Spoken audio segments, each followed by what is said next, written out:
நீங்க தாத்தா வழியில அப்பா வழியில நீங்க வந்து எளிதா வந்துட்டீங்க. நான் அப்படி இல்லை, கடைநிலை ஊழியர் வந்து கஷ்டப்பட்டு நான் வந்தேன். என்னை கேட்டா டாக்டர் ராமதாஸ் வந்து ஓய்வு.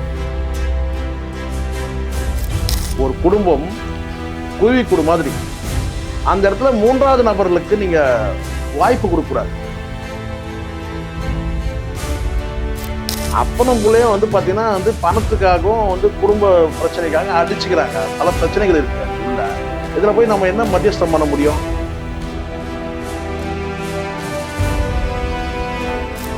திருமாவளவனுக்கும் எனக்கும் வந்து பாத்தீங்கன்னா வந்து எந்த கருத்து முரணும் கிடையாது. திமுக தான் பிரிச்சு நடுராத்திரில யாரோ ஒரு பெண்ணுக்காக பால்டாயில் குடிச்சிட்டாரு. வணக்கம். இன்னைக்கு நம்ம கூட பத்திரிகையாளர் சேகுவர ஜெய்சங்கர் இருக்காங்க. வணக்கம் சார், எப்படி இருக்கீங்க? வணக்கம், நலமா இருக்குமா? இல்ல, அண்ணாமலை அவர்கள் சொல்லியிருக்காரு, உதயநிதியோட பேச்சு வந்து வர வர தரம் தாழ்த்தி போயிட்டு இருக்கு. இவர் வந்து குழந்தை டைப்பர் போட்டுட்டு இருக்கும் போது அப்பவே எடப்பாடி வந்து எம்எல்ஏவா இருந்தாரு, பேச்சை கொஞ்சம் குறைச்சுக்கணும் அப்படின்னு சொல்லியிருக்காரு. பாருங்கண்ணா, நான் பார்த்த வரைக்கும் நான் சொல்றேன், உதயநிதியோட பேச்சு வந்து அந்த போட்டோவை காட்டுறாரு, காலில் விழுந்த போட்டோவை காட்டுறாரு. அதை தாண்டி வந்து எதுவும் வந்து ஒரு இந்த தேர்தல் பிரச்சாரம் தான், கடந்த தேர்தல் பிரச்சாரத்தில் நான் சொல்லல, இந்த சட்டமன்ற தேர்தல் பிரச்சாரத்தில் வந்து உதயநிதியோட பேச்சு நான் கூறுதான் நான் கவனிக்கிறேன். அவர் சொல்றது எல்லாமே கேட்டா அந்த போட்டோ ஒன்று காட்டுறாரு, காலில் விழுந்த போட்டோவை காட்டுறாரு. இதுக்கு முன்னாடி வந்து பேசுறது வந்து பாத்தீங்கன்னா வந்து ஒரு தடவை வந்து நான் சொல்றது, இதுக்கு முன்னாடி இந்த தேர்தலில் இதுக்கு முன்னாடி ஒரு தேர்தல் பிரச்சாரத்தில் பேசும்போது என்ன சொல்றாருன்னா, பாராளுமன்ற தேர்தல் நினைக்கிறேன், அப்ப என்ன சொல்றாரு, நல்ல வேலை ஒரு காலில் கீழே விழுந்தாரு, கொஞ்சம் விட்டா உள்ளே போயிட்டு இருப்பாரு அப்படின்ற மாதிரி பேசிட்டாரு. அது சர்ச்சையாச்சு. இந்த தேர்தலில் அவர் அதை பேசாம என்ன செய்யறாரு கேட்டா அந்த போட்டோவை கொண்டு வந்து காட்டுறாரு. இப்போ உதயநிதிக்கும் எப்பவுமே ஒவ்வொருத்தருக்கும் ஒரு பாணி இல்லையா, அந்த மாதிரி இந்த கல்லை காட்டுறது, ஏதாவது ஒரு அடையாளத்தை காட்டுறதுன்னு இருக்கு இல்லையா. இப்போ எய்ம்ஸ்க்கு வந்து கல்லை காட்டினாரு, அது பெரிய அளவு வைரல் ஆச்சு. ஸோ இந்த மாதிரி ஒன்று பண்ணும்போது இந்த இடத்துல வந்து படத்தை வந்து காட்டும் போது பார்த்தீங்கன்னா அது வந்து அவங்களுக்கு வந்து டிசப்பாயிண்டாக இருக்கு. யாருக்கு? அதிமுகக்கு. ஏன்னா இப்போ அந்த அம்மா வர களத்தில் தேர்தலில் வர இறங்கி பிரச்சாரம் பண்ணுறாங்க, தனி கட்சி தொடங்கியிருக்காங்க. இதை காட்டும் போது வலிமையாகுது. இதுக்கு முன்னாடி வந்து அந்த அம்மா ஒரு டார்க் ரூமில் இருந்தாங்க, தெரியல, சிறையில் இருந்தாங்க. அதுக்கு பிறகு வந்து பார்த்தீங்கன்னா வந்து சிறையிலேருந்து வெளியே வந்து அவங்க வந்து ஒரு அமைதியான தன்னைத்தானே வந்து பார்த்தீங்கன்னா வந்து ஒரு கட்சியை தொடங்காமல் ஒரு இயங்காமல் அப்படி இருந்தாங்க. ஆனால் இப்போ அவங்க ஒரு தனி கட்சி தொடங்கி ஒரு பிரச்சாரத்தில் இருக்கும்போது இப்போ இந்த படத்தை இவர் வந்து உதயநிதி காட்டும் போது அது வலிமை பெறுது, அந்த பிரச்சாரம் வலிமை பெறுது. அப்போ அதுக்கு என்ன செய்யறாருன்னு கேட்டீங்கன்னா வந்து பதிலுக்கு அவர் என்ன செய்யறாரு கேட்டீங்கன்னா பால்டாயில் அது இதுன்னு இப்போ எப்படி சார்லஸ் மார்டின் பேசுறாரு இல்லையா, அது மாதிரி பால்டாயில் அது இதுன்னு பேசுறாரு. அப்பவே போய் சேர்ந்துருக்கணும் அப்படி சொல்றாரு. பால்டாயில் அதோட ஒரு கொடுமை சொன்னாரு, என்னன்னு கேட்டீங்கன்னா, தம்பி இன்னொரு முறை குடிச்சா பால்டாயில் குடிச்சா உடம்பு தாங்காதுமான்னு சொல்லிட்டு அடுத்தது ஒரு லைன் என்ன சொல்றாரு கேட்டீங்கன்னா, நாங்கெல்லாம் குடிச்சா தாங்கன்ற மாதிரி சொல்றாரு. எங்க உடம்புலாம் கிராமத்து உடம்பு, நாங்கெல்லாம் குடிச்சா தாங்கன்னு சொல்றாரு. அப்ப அவரும் பால்டாயில் குடிப்போம் தான் பொருளாகுது. உழைச்ச உடம்பு. அதனால சரி, பால்டாயில் நீங்க ஏன் குடிக்கிறீங்க? உழைச்ச உடம்பா இருந்தா கூட சரிம்மா, பால்டாயில் குடிச்சா உழைச்ச உடம்புலாம் பார்க்காது, நல்லா புரிஞ்சுக்கணும். இதெல்லாம் மேடையில உதவும். விஷத்தை குடிச்சா இது பாம்பு இருக்கு, பாம்பு வந்து பார்த்தீங்கன்னா கடிச்சிருச்சுன்னு வச்சுங்களேன், இது ரொம்ப நீ என்னதான் வந்து ஸ்ட்ராங்கா இருந்தா கூட வந்து வலிமையா இருந்தாலும் கூட பார்த்தீங்கன்னா மனுஷன் தானே, விஷம் ஏறதான் செய்யும். ஐயோ ஒரு வலிமையானவர், இவருக்கு ஏறாதீங்க, விஷம் வந்து பார்த்தீங்கன்னா வந்து பாம்பு வந்து நழுவி போயிடாது, இவர் நம்ம கடிச்சா கூட விஷம் ஏறாதுங்க இவருக்கு அப்படின்னு சொல்லிட்டு. இங்க யாரா இருந்தாலும் விஷம் குடிச்சா உயிர் போக தான் செய்யும் இல்லையா. அதனால அவர் அதை பேச இப்போ வந்து இவர் வந்து அட்வைஸ் பண்றாருன்னா, அண்ணாமலை சொல்றாருன்னா, அண்ணாமலை அட்வைஸ் பண்றதுக்கு தகுதி இருக்கான்னு பாருங்க. முதல்ல யார் குறித்து பேசுறாரு? நீங்க வந்து அண்டர்வேர் போறதுக்கு முன்னாடி நீங்க அண்டர்வேர் போறதுக்கு முன்னாடி அவர் எம்எல்ஏ ஆயிட்டார் சொல்றீங்க. அப்ப நான் கேட்கிறேன், அண்ணாமலைக்கும் உதயநிதிக்கும் எவ்வளவு வயசு வித்தியாசம்? நீங்க சொல்லுங்க சொல்லுங்க. இல்ல அந்த அளவுக்கு இல்ல, ஒரே ஏஜ் தானம்மா. உதயநிதிக்கு ஏறக்குறைய ஒரு 50 வயதுன்னா அண்ணாமலைக்கு 50 வயசு தான். இப்ப நான் கேட்கிறேன் வந்து பாத்தீங்கன்னா, கிட்டத்தட்ட அண்ணாமலையும் வந்து பாத்தீங்கன்னா வந்து அண்டர்வேர் போடும் போதே அவர் எம்எல்ஏ ஆயிட்டாரு. ஆனா நீங்க என்ன சொன்னீங்க? தற்கூரின்னு ஒரு வார்த்தை சொன்னீங்களா இல்லையா? அண்ணாமலை சொன்னாரா இல்லையா? எடப்பாடி சொன்னாரா இல்லையா? நீங்க நினைக்கிறீங்க என்னடா இது எந்த கேள்வி போட்டாலும் இப்படி வந்து டிஃபெண்ட் பண்றாரு அப்படின்னு நீங்க நினைக்கிறீங்களா? இந்த ஊடகம் பாக்குற கூட நினைப்பீங்க. சத்திய பொதுவா நான் சொல்றேன், நான் திமுகவை வந்து சப்போர்ட் பண்ணணும், இந்த டிஃபெண்ட் பண்ணணும்னு எனக்கு கட்டாயம் கிடையாது, அவசியம் கிடையாது. ஆனால் ஒருத்தர் ஒரு வார்த்தை சொல்றாங்கன்னா உடனே அதை வந்து பார்த்தீங்கன்னா ஆஹா ஓஹோன்னு சொல்லிட்டேன்னா அப்போ நான் வந்து அவங்க சொன்ன வார்த்தைக்கு வந்து பார்த்தீங்கன்னா எனக்கு ஏதோ வந்து சாதகமா இருக்கு, இல்லை எனக்கு வந்து பார்த்தீங்கன்னா பிடிச்சிருக்குன்ற அர்த்தமாயிடும். எனக்கு எந்த விருப்பு வெறுப்பலாம நான் பேசுறேன். அவரை வந்து நீங்க இப்ப நான் இதே வந்து நான் சுட்டி காட்டுற மாதிரிங்க, கடந்த பாராளுமன்ற தேர்தலில் உதயநிதி பேசும்போது என்ன சொல்றாரு, இந்த போட்டோ காட்டி காலில் விழுந்துட்டு கொஞ்சம் விட்டா உள்ளே போயிட்டு இருப்பாருன்ற மாதிரி சொன்னாரு. அது ரொம்ப ஆபாசமா அருவருக்கு தகுந்த ஒரு வார்த்தையா இருந்தது. இதுக்கு இன்னும் ஒரு படி பார்த்தீங்கன்னா வந்து ஒரு ரசனை குறைவான ஒரு வார்த்தை சொன்னாரு. அந்த அம்மா வந்து பார்த்தீங்கன்னா வந்து அவங்களுடைய மூத்த சகோதரி வயது இருக்கும் யாருக்குறையா, யாருக்குன்னா அந்த அம்மா அவங்க தமிழ்ச்சி தங்கப்பாண்டியன் வந்து பார்த்தீங்கன்னா அழகான வேட்பாளர்னு சொல்லி சொன்னாரு. அது வந்து பார்த்தீங்கன்னா ஒரு வேட்பாளர் வந்து ஒரு ஒரு தலைவர் அறிமுகப்படுத்தும் போது அந்த மாதிரி ரசனையில சொல்லக்கூடாது, அழகான வேட்பாளர்லாம் சொல்லக்கூடாது. அது கடந்த காலத்து சரி. ஸோ உதயநிதியை வந்து நம்ம வந்து குறை சொல்லணும்னா தாராளமாக சொல்ல முடியும். ஆனால் இந்த தேர்தலில் உதயநிதி வந்து அந்த படத்தை காட்டுறது வந்து வலிமை பெறுது இந்த பிரச்சாரம். அப்போ உடனே பால்டாயில் கதையை எடுக்கிறாங்க. சரிங்களா, ஒரு வந்து அவர் பால்டாயில் குடிச்சிட்டாரு வந்து பார்த்தீங்கன்னா வந்து விட்ட செத்து போயிருப்பாரு அப்படிலாம் பேசுறாரு. அதுக்கப்புறம் இவர் என்ன சொல்றாரு, நாங்கெல்லாம் குடிச்சா வந்து எங்க பாடிலாம் தாங்கன்ற மாதிரி பேசுறாரு. இதை சுட்டி காட்டி பேசக்கூடிய அண்ணாமலை கிட்ட நான் கேட்கறது ஒன்னே ஒண்ணுதான், உதயநிதியை காட்டினா வந்து அண்ணாமலைக்கு வயது குறைவாவே இருக்கும். அப்போ அவர் அண்டர்வேர் போட்டாருன்னா இவர் அண்டர்வேர் கூட போடாம இருந்திருப்பாரு ஒருவேளை, யாரு எடப்பாடி எம்எல்ஏ ஆகும்போது. அப்போ அந்த எடப்பாடிய நீங்க என்ன சொன்னீங்க, தற்குறின்னு சொன்னீங்களா இல்லையா? அதெல்லாம் நாங்க மறந்துடுவோமா? நீங்க வேணா மறந்துடுவீங்க, இந்த ஊடகம் பாக்குறவங்க வேணா மறந்துடுவாங்க, நாங்களாம் மறக்க மாட்டோமே. எங்க கிட்ட இருக்கிற வியாதியா தானே, நாங்க அப்படியே ஞாபகம் அப்படியே பதிவுல பண்ணி வைப்போம். சாதாரண மக்கள் கடந்து போயிடுவாங்க, வாக்காளர்கள் மறந்து போயிடுவாங்க, எங்களுக்கு அதெல்லாம் ஞாபகம் வருமே. இல்ல அவர் என்ன கேக்குறாருன்னா, நீங்க செஞ்ச நல்லதை சொல்லி கேளுங்க, அந்த போட்டோவை நான் ஒத்துக்கிறேன், நீங்க செஞ்சதுக்கு நான் நன்றி சொன்ன விதமா. இதெல்லாம் அந்த அளவுக்குலாம் இவர் வந்து ரொம்ப கண்ணியமானவர்லாம் கிடையாதுமா. யாரு அண்ணாமலை? அண்ணாமலை கடந்த காலத்துல பேசலையா? நான் கேட்கிறேன், எவ்வளவு வார்த்தைகள் பேசினாரு? தற்கொலைன்ற வார்த்தை என்ன வார்த்தை? இவரை மட்டுமே நான் சொல்றேன். ஏன் ஜெயலலிதா ஊழல்வாதின்னு சொல்லலையா? அதுக்கப்புறம் அவங்களோட போய் கூட்டணி வச்சுக்கிறியா? சொல்லுங்க பார்க்கலாம். போடாவடான்னு பேசலையா? இதே உதயநிதி போடாவடான்னு பேசலையா? அண்ணாமலை பேசலையா? நான் கேட்கிறேன். ஸோ இதெல்லாம் வந்து அரசியல்ல சில நேரங்கள்ல வந்து பார்த்தீங்கன்னா அரசியல் ரீதியான கருத்துக்கள் வந்து காரசாரமா போகும். இதே ஜெயலலிதா அவர்கள் வந்து கடந்த காலத்துல இவங்களுக்கு தெரியாது, இதே திமுகவை வந்து கடுமையான விமர்சனங்கள் தங்கள் மீது வைக்கும் போது அந்த அம்மா, நான் சொல்றது 90கள் காலகட்டத்துல ஜெயலலிதா சொன்னாங்க, கருணாநிதியே தனிப்பட்ட வாழ்க்கைக்கு போகாதே, அரசியலுக்கு வா. கூப்பிட்டது யாரு? ஜெயலலிதா கூப்பிட்டாங்க. கடந்த காலத்துல அந்த மாதிரியான பேச்சுக்கள்லாம் நடந்தது. கலைஞர் வந்து முழுக்க முழுக்க ஜெயலலிதாவை எவ்வளவு மோசமா சித்தரிக்க முடியுமோ அவ்வளவு மேடையில சித்தரிச்சாங்க, பேசினாங்க. சோபன் பாபு குறித்து பல கருத்துக்கள் பேசப்பட்டது. அதெல்லாம் நான் வந்து இல்லைன்னா நான் மறுக்கல. ஆனால் இந்த நடப்பு அரசியல்ல வந்து பாத்தீங்கன்னா உதயநிதி காட்டுறது சட்டவிரோதமா? சொல்லுங்க. கிடையாது. அவர் காலில் விழுந்ததை காட்டுறாரு. இல்ல அவர் எடப்பாடியும் ஒத்துக்கிறாரு, நான் வந்து நன்றி சொன்ன விதமா நான் விழுந்தேன், நீங்க ஒத்துப்பீங்களா?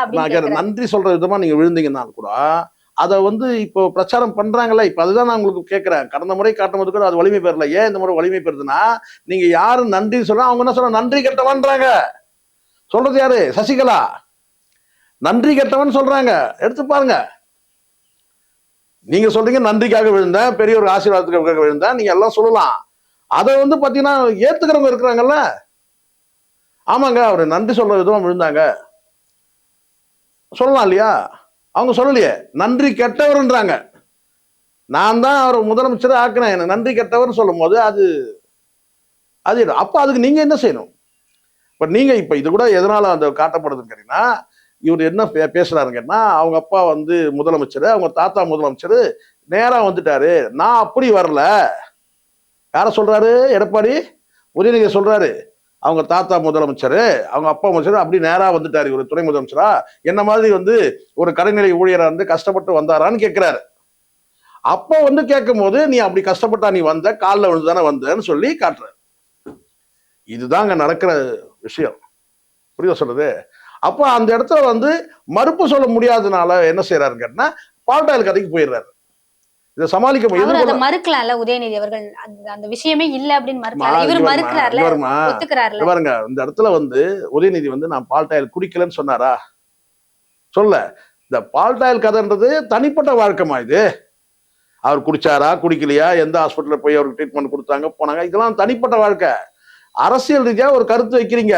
நீங்க தாத்தா வழியில அப்பா வழியில நீங்க வந்து எளிதா வந்துட்டீங்க, நான் அப்படி இல்லை, கடைநிலை ஊழியர் வந்து கஷ்டப்பட்டு நான் வந்தேன் அப்படின்னு சொல்லும் போது அப்படி நீ வரல. அப்படி வந்திருந்தா இது பாருங்க, எப்படி காலில் நீ விழுந்து தானே வந்த முதலமைச்சரான. இதுதானே அரசியல் பேசப்படுது. காலில் விழுந்து தனிப்பட்ட இது கிடையாது. இப்போ இதே நீங்க வேற ஒரு குற்றச்சாட்டு சொல்றீங்கன்னு வச்சுங்களேன், 4 சவத்துக்குள்ள வந்து பாத்தீங்கன்னா வந்து காலில் விழுந்துதாங்க நீங்க வந்தீங்கன்னு சொன்னா பரவாயில்ல. நீங்க பொது வெளியில எல்லாரும் மக்கள் முன்னாடியே வந்து அன்னைக்கு விழும்போது அந்த யோசனை இருக்கணும். அன்னைக்கு பதவி வருது, கிட்ட முதலமைச்சர் பதவி வருது, என்ன வேணா பண்ணலாம், அந்த மனநிலை வந்து பாத்தீங்கன்னா எடப்பாடிக்கு இருந்தது. அதனாலதான் அங்க வந்து பாத்தீங்கன்னா வந்து காலில் விழுந்தீங்க. நீங்க பெண் காலில் விழுந்தீங்க, ஆண் காலில் விழுந்தீங்கன்னா நான் சொல்லவே இல்லை. பொதுவாகவே அந்த காலில் விழுற கலாச்சாரமே எல்லாருக்குமே உண்டு. இப்ப எல்லாருடைய போட்டோ கூட போட முடியும். இது இப்ப நாளைக்கே இன்னொருத்தர் முதலமைச்சர் ஆகிறாருன்னு வச்சுங்க, யாரு அந்த கட்சியிலேயே உடனே அவங்க வந்து இப்ப சிவி சண்முகம் விழுறாருன்னு வச்சுங்க, சாரி சிவி சண்முகம் வந்து நாளைக்கு முதலமைச்சர் ஆகிறாருன்னு வச்சுங்க, ஒரு பேச்சுக்கு சொல்றேன், சரிங்களா? சரிங்களா? அவருடைய கனவு நிறைவேறுன்றது வேற விஷயம், சரிங்களா? அதெல்லாம் ஒரு பக்கம். அவருடைய கனவு வந்து நயன்தாரா கனவு, அது நிறைவேறுன்றதுலாம் அப்புறம். ஆனா நாளைக்கே வந்து சிவி சண்முகம் வந்து பாத்தீங்கன்னா வந்து முதலமைச்சர் ஆகிறாருன்னு வச்சுங்க, சரிங்களா? அவருடைய போட்டோ போடுவாங்க. இது பாருங்க இவர் எப்படி முதலமைச்சராக பாருங்க. சார் ஏமா நீங்க சேகர் பாபு போட்டோ போடுறாங்கல்ல, சேகர் பாபு என்னைக்கு காலில் விழுந்தாரு? இப்போ புரியுதுங்களா? எந்த சூழ்நிலையிலையும் ஒரு மனிதர் வந்து காலில் விழுந்தாங்கன்னா அது காட்சிப்படுத்தப்படும். அது வந்து பார்த்தீங்கன்னா என்னைக்காவது வெளியே வரதான் செய்யும். அப்போ வந்து ஜெயலலிதா காலில் வந்து சேகர் பாபு விழுந்ததும் சசிகலா காலில் வந்து எடப்பாடி பழனிசாமி ரெண்டும் ஒன்று தான். காலில் விழும் கலாச்சாரம் அங்கே இருக்கு. புரியுதா சொல்றது? அதனாலதான் சொல்ற, எந்த சூழ்நிலையும் வந்து பாத்தீங்கன்னா வந்து ஒரு பொது மேடையில தனிப்பட்ட முறையில கூட ஒருத்தர்கிட்ட போய் ஆசீர்வாதம் நீங்க வாங்கிக்கலாம். புரியுதா சொல்றது?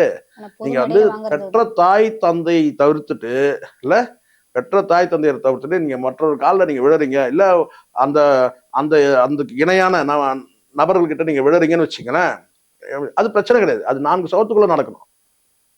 ஆனா நீங்க பொது வெளியில வந்து நான் முதலமைச்சர் வந்து ஜெயலலிதா அவர்கள் வந்து எனக்கு தாய் மாதிரின்னு சொல்லிட்டு நீங்க விழுந்தீங்கன்னா பொது வெளியில மற்றவர்கள் மத்தியில பேசப்படதான் செய்யும். அவங்க இப்ப பேசுவாங்க, இப்ப கேட்கறாங்கல்ல, ஜெயலலிதா அவர்கள் காலில் விழுந்துட்டு வந்து பாத்தீங்கன்னா வந்து பதவி வாங்கி எம்எல்ஏ பதவி வாங்கினவரு இன்னைக்கு வந்து துரோகம் பண்ணிட்டு இன்னைக்கு வந்து ஸ்டாலினோட நெஞ்சில போய் வந்து அப்படியே தஞ்சம் புகுந்துட்டாருங்க சேகர் பாபு அப்படின்னு சொன்னா சேகர் பாபு இல்லைன்னு மறுப்பாரா? மறுக்க முடியுமா? முடியாது. அதே மாதிரி இவரும் தான் மறுக்க முடியாது. அப்போ மறுக்க முடியாததுக்கு நீங்க என்ன செய்றீங்கன்னு கேட்டீங்கன்னா, இது இப்போ அதிமுக தரப்புல இப்படி சேகர் பாபு விமர்சனம் வச்ச உடனே எடப்பாடி பழனிசாமி கதையை சொல்லட்டுமா? நானு அவர் வந்து பாத்தீங்கன்னா வந்து ஒரு நடுராத்திரில யாரோ ஒரு பெண்ணுக்காக பால்டாயில் குடிச்சிட்டாரு அப்படி சொன்னா எப்படி இருக்கும்? அரசியல் கருத்துக்களோட நீங்க வந்து வினையாற்றுங்க. அன்புமணி ராமதாஸ் அவர்கள் சொல்லியிருக்காரு, திமுகவோட சூழ்ச்சியாலதான் திருமாவளவனும் நானும் பிரிஞ்சோம், இது வந்து அவர் திமுக செஞ்ச சதி அப்படின்னு சொல்லியிருக்காரு. இப்போ ஏன் அதை கூட இருக்கட்டும், அன்புமணி சொன்ன மாதிரி நடந்திருக்கட்டும், எப்ப சொல்லணும், அதை எப்ப சொல்லியிருக்கணும்? நான் சொல்லட்டுமா எப்ப சொல்லியிருக்கணும் சொல்லிட்டு? இது பச்சையான, இப்ப பேசுறது வந்து அன்புமணி பேசுறது பச்சையான வந்து ஒரு அரசியலுக்காக, அரசியல் லாபத்துக்காக சொல்லப்படக்கூடியது. இது உள்ளபடியே இவர் சொன்னது உண்மையா இருந்தா இது எப்ப திரும்ப சொல்லியிருக்கணும்? நான் சொல்லட்டுங்களா? சந்தர்ப்பம், சரியான சந்தர்ப்பம் சொல்றீங்களா? அண்ணன் திரும்ப வந்து ஒரு வார்த்தை சொல்றாரு, பாஜகவும் பாமகவும் இருக்கிற அணியில நாங்க வந்து இருக்க மாட்டோம் அப்படின்னு அவர் சொல்றாரு. அப்ப சொல்லும் போது அன்னைக்கு அவர் சொல்லியிருக்கணும், இது வந்து திருமாவளவன் அவர்கள் வந்து சுய புத்தியோட இதை பேசவே இல்லை, திமுக பேச வைக்குது அப்படின்னு சொல்லியிருக்கணும். ஆனால் திமுக விரும்புது, இந்த திமுக மு.க. ஸ்டாலின் தலைமையிலான இந்த திமுக வந்து பாமகவோட உறவு வைக்க விரும்புறாங்க. அப்ப வந்து அண்ணன் திருமா சொல்றாரு, பாஜக இருக்கிற அணியிலையும் பாமக இருக்கிற அணியில நாங்க இருக்க மாட்டோம்னு சொல்றாரு. அன்னைக்கு நீங்க என்ன சொல்லியிருக்கணும்? உள்ளபடியே நீங்க பொய்யா சொல்றதா கூட இருக்கட்டும், பொய் தான் அது. அன்னைக்கு என்ன சொல்லணும்? நீங்க இந்த திமுக தாங்க சதி பண்ணி இப்படி சொல்ல வைக்குது அப்படின்னு சொன்னாலும் கூட அதுக்கு பதில் கிடைச்சிருக்கும். ஆனா நீங்க இப்ப என்ன பண்றீங்கன்னா, ஒரு 17 சீட்டை வாங்கிட்டு பொண்டாட்டியும் ஒரு இந்த தேர்தலில் நிக்க வச்சுட்டு அங்க வந்து பார்த்தீங்கன்னா பல எதிர்முனை வேட்பாளர்கள் வந்து அதே சமூகத்துல நிற்கும் போது, வன்னியர்களே நிற்கும் போது, வாக்கு சதவீதம் குறையும் போது, அங்க பட்டியல் வகுப்பை சார்ந்த வாக்காளர்கள் வாக்களித்தால் வெற்றி பெறக்கூடும்ன்ற அந்த எண்ணத்துல உங்க ஸ்ட்ராட்டஜியை மாத்துறதுக்காக திமுக மீது பழிய போட்டு, திருமாவளவனுக்கும் எனக்கும் வந்து பாத்தீங்கன்னா வந்து எந்த கருத்து முரணும் கிடையாது, திமுக தான் பிரிச்சுன்னு சொல்றது வந்து பச்சையான அரசியல் சந்தர்ப்பவாதம். டாக்டர் ஐயா ராமதாஸ் அவர்களோட ஒரு பிரச்சாரத்துல மயங்கி விழுந்துட்டாரு, பாத்திருப்பீங்கன்னு நினைக்கிறேன். அது வந்து அவரு அன்புமணிக்கே அவர்களுக்கே பிரச்சாரம் பண்ணலாம்ல?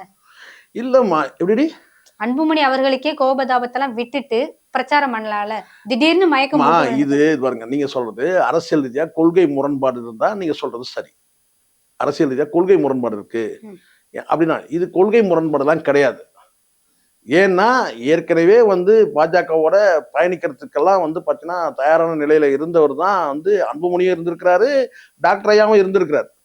இப்ப இவங்களுக்குள்ள ஏற்பட்ட மோதல் வந்து பாத்தீங்கன்னா, இந்த கூட்டணி கட்சிகள் கிட்ட, கூட்டணி தலைமை கட்சிகள் கிட்ட வந்து வாங்கக்கூடிய அந்த பண பிரச்சனையும், அதனால ஏற்பட்ட குடும்ப பிரச்சனையும் தான் வந்து இன்னைக்கு அப்பாவும் மகனும் நேர் எதிராக நிக்கிறதுக்கு காரணம். நல்லா புரிஞ்சுக்கணும். நீங்க எப்படி கூட்டணி தலைமை கிட்ட வாங்கக்கூடிய பணத்தை பங்கிடுவதிலையும், அந்த பங்கீட்டத்துல ஏற்பட்ட கருத்து வேறுபாட்டால அதனால ஏற்பட்ட குடும்ப பிரச்சனைனாலும் தான் இப்ப இவங்க 2 பேரும் முரண்பட்டு நிக்கிறாங்க.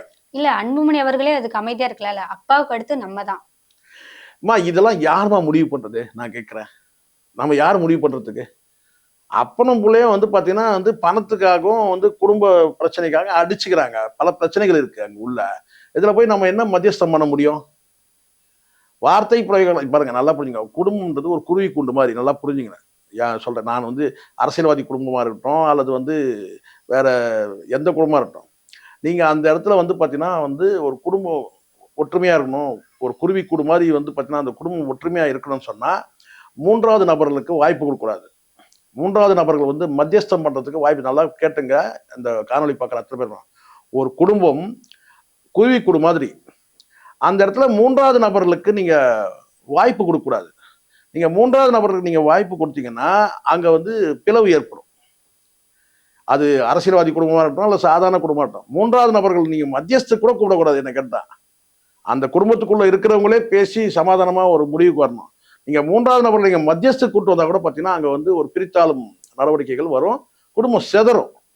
இப்ப இங்க வந்து பாத்தீங்கன்னா டாக்டர் ராமதாஸ் குடும்பத்துல வந்து பாத்தீங்கன்னா 3வது நபர்கள் 4வது நபர்லாம் வந்துட்டாங்க. அங்க எப்படி ஒற்றுமையா இருக்க முடியும்? எல்லை கடந்து வார்த்தை பிரயோகங்கள், சண்டை, சச்சரவு இதெல்லாம் நடக்கும். அப்ப யார் யார் என்ன வார்த்தையை விட்டாங்க, என்ன நடந்ததுன்னா சொல்ல முடியாது. புரியுதுங்களா? இப்ப நேற்றைய தினம் போனாரு, பிரச்சாரத்துக்கு போகும்போது போய் அம்மாவை போய் பார்த்துட்டு போறாரு. யாரு? அன்புமணி இல்லையா? அப்போ வந்து பாத்தீங்கன்னா அங்க அம்மா கிட்ட பிரச்சனை இல்லை, அப்பா கிட்ட பிரச்சனை கேட்டா அதுக்கு அப்புறம் அப்பாவுக்கு வந்து பாத்தீங்கன்னா இன்னொரு ஒரு ஒரு சின்ன வீடு இருக்கு இல்லையா? அதெல்லாம் இப்பதானே வெளிச்சத்துக்கு வந்திருக்கு. இப்ப புரியுதுங்களா நான் சொல்றது? 3வது நபர் யாருன்றது. 3வது 4வது நபர்லாம் நீங்க வச்சுட்டீங்கன்னா அந்த குடும்பம் வந்து செதறும். குடும்பத்துக்குள்ள இருக்கிற ஒருத்தரை ஏத்துப்பாரு, ஒருத்தரை ஏத்துக்க மாட்டாங்க இல்லையா? எப்பவுமே நடக்கும். இப்போ நேற்றைய தினம் இவங்க உஷா அந்த போஸ்ட்ல இறந்தாங்க. மிகப்பெரிய லெஜண்ட், பெரிய பாடகி. அவங்களுக்கு வந்து பாத்தீங்கன்னா வந்து ஒரு திருமணம் நடந்து விவாகரத்து முடிஞ்சு அதன் மூலம் அந்த திருமணம், முதல் திருமணத்து மூலமா 3 பிள்ளைகள் இருக்கிறாங்க. அதுக்கு பிறகு இவர் வந்து இன்னொரு திருமணம்ன்றது லிவிங் ரிலேஷன்ஷிப், திருமணத்தை கடந்த உறவுல இருக்கிறாங்க. அவர்கிட்ட இருந்து பிரிஞ்சு போய் அதுக்கப்புறம் இன்னொருத்தர் திருமணம் பண்ணிக்கிட்டு 3 திருமண வாழ்க்கையில இருந்திருக்கிறாங்க. அதனுடைய விளைவு என்ன? அதனுடைய விளைவு வந்து பாத்தீங்கன்னா மருமகள் வாழல, மருமகள் வந்து என்ன செய்யறாங்கன்னா பிள்ளையை கூட்டிட்டு வந்து பாத்தீங்கன்னா தனியா குடி போயிடுறாங்க. அங்க போன இடத்துல புற்றுநோயில வந்து மகன் இறந்து போயிடுறான், இவங்க கிட்ட இருந்து பாத்துக்க முடியல. 2வது மகள் வந்து பாத்தீங்கன்னா கருத்து வேறுபாட்டுல வந்து பாத்தீங்கன்னா வந்து தூக்கல தூங்குறா. தன்னுடைய அம்மா வந்து இந்த மாதிரியான ஒரு வாழ்க்கையை வாழ்றாங்களேன்றதுனால மன உளைச்சல்ல அவங்க வந்து தற்கொலை பண்ணிக்கிறாங்க. இதெல்லாம் அவங்க வரலாறு, பின்னாடி இருக்கிற வரலாறு, கதைகள். வரலாறு கிடையாது, கதைகள் இதெல்லாம். இப்ப புரியுதுங்களா?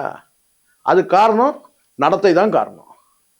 இன்னைக்கு அன்புமணி வந்து நம்ம எப்படி கார்னர் பண்ணி குற்றம் சாட்ட முடியும்? ராமதாஸ் சரியா இருந்தான்னா சொல்லலாம். ராமதாஸ் வந்து பாத்தீங்கன்னா ரொம்ப கட்டுக்கோப்பா வந்து ஏகபத்தினி விரதனா இருந்து மனைவி பிள்ளைகள் மட்டும்தான் வாழ்க்கைன்னா பரவாயில்ல, இங்க மனைவி தாண்டி இன்னொரு துணைவியாகி அப்புறம் இன்னொரு வந்து பார்த்தீங்கன்னா பல குடும்பங்கள் உருவாகி ஸோ பல விதத்தில் அழுத்தங்கள் ப்ரெஷர் மூலமாக வந்து பார்த்தீங்கன்னா அந்த குடும்பமே சிதறி போகுது இல்லையா. இந்த பலூன் கூட வந்து காற்று அதுக்கு கொள்ளளவு உள்ளதமாக நீங்கள் நிரப்ப முடியும். நீங்கள் அதிகமாக நிரப்புனீங்கன்னா பஸ்ட் ஆகிடும். குடும்பங்கள் வந்து பார்த்தீங்கன்னா வந்து சிறிய அளவில் இருக்கிற வரைக்கும் தான் அங்கே பிளவு இல்லாமல் இருக்கும்.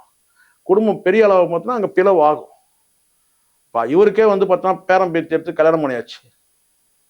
யாரு டாக்டர் மகளுக்கு கல்யாணம் பண்ணி பேத்தி ஆயிடுச்சு இல்லையா. அப்போ வந்து பார்த்தீங்கன்னா வந்து பேத்திக்கே திருமண வயது கிட்டத்தட்ட ஆக போகுது. அப்படி இருக்கும்போது இங்கே வந்து எவ்வளோ நாள் காத்திருப்பாரு அப்பா வந்து உயிர் எழுதி நமக்கு கட்சியை கொடுப்பாருன்னு நான் கேட்குறேன். ஒரு கட்டத்துக்கு மேலே அது பஸ்ட் ஆகும். இன்னைக்கு பாமகன்ற கட்சியும் சின்னமும் வந்து பார்த்தீங்கன்னா வந்து அன்புமணிக்கிட்டு தான் இருக்கு. அந்த தலைவர் பதவி கூட இவர் கொடுத்தது தானே. இவர் தானே கொடுத்தது. மனம் வந்து அவர் எடுத்துக்கலையே. அப்போ கொடுத்ததை நீங்கள் பிடுங்கும் போது பிரச்சனை வரதான் செய்யும். என்னை கேட்டால் டாக்டர் ராமதாஸ் வந்து ஓய்வு பெறணும். சார் உங்க நேரம் ஒதுக்கி நிறைய விஷயங்கள் ஷேர் பண்ணிக்கிட்டீங்க. ரொம்ப நன்றி. நன்றிம்மா.